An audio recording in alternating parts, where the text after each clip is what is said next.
À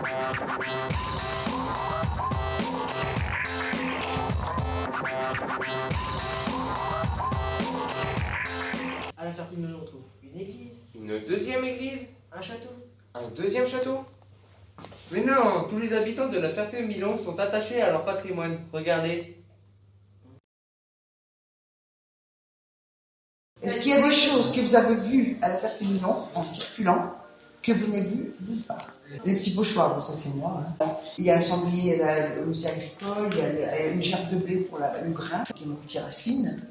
Et donc il va y avoir tout un circuit avec des enfants des écoles, ils en sont servis pour justement comprendre un petit peu, voir d'autres choses. Alors qu'est-ce que vous avez vu encore d'autres qui étaient, on voit que c'est des artistes? Est-ce que vous avez vu les vitrines? C'est-à-dire qu'il y a un phénomène qui est triste, que l'on voit dans le village. Donc, c'est pour quand même enlever cette tristesse de l'abandon, quoi. C'est-à-dire si les gens prennent en main les vitrines abandonnées, bah, ça peut être formidable. C'est-à-dire ce sont des murs qui vont parler. Alors en fait, je ne sais pas si vous avez remarqué, mais vous avez la sculpture de Racine avec un portique, comme ça. Hein. Et ce portique, c'est une copie du Parthénon à Athènes.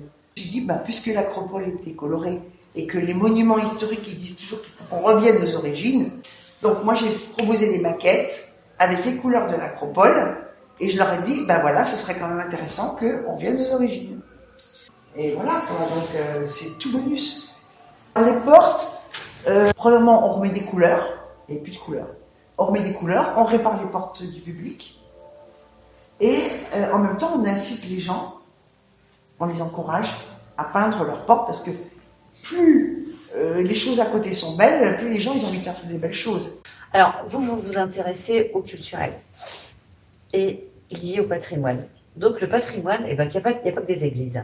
Le patrimoine, c'est l'ensemble, l'héritage des biens, qu'ils soient matériels, mais le patrimoine, c'est également l'héritage et l'ensemble des biens immatériels. Ça veut dire, hein, par exemple, ça peut être une tradition. Il y a d'autres traditions, ça pourrait être un chant. Les chants, ce sont des traditions aussi. Ça peut être également des recettes de cuisine. Donc, ça peut être également la musique. Et donc, moi, je m'intéresse plutôt au patrimoine immatériel. J'ai organisé des concerts.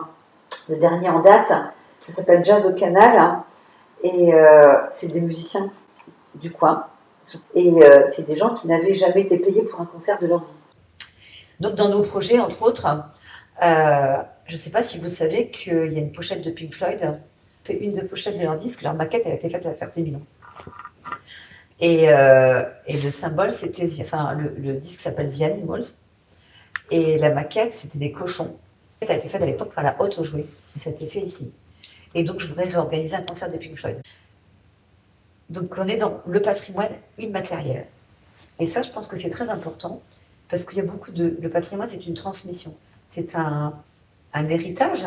Donc nous, on doit le respecter, l'entretenir, peut-être l'améliorer, peut-être le regarder encore sous un autre angle, et le transmettre aux autres. Et encore, vous n'avez pas tout vu. Ouah, ça donne vraiment envie de vous rejoindre. À bientôt, à la Ferté-Milon.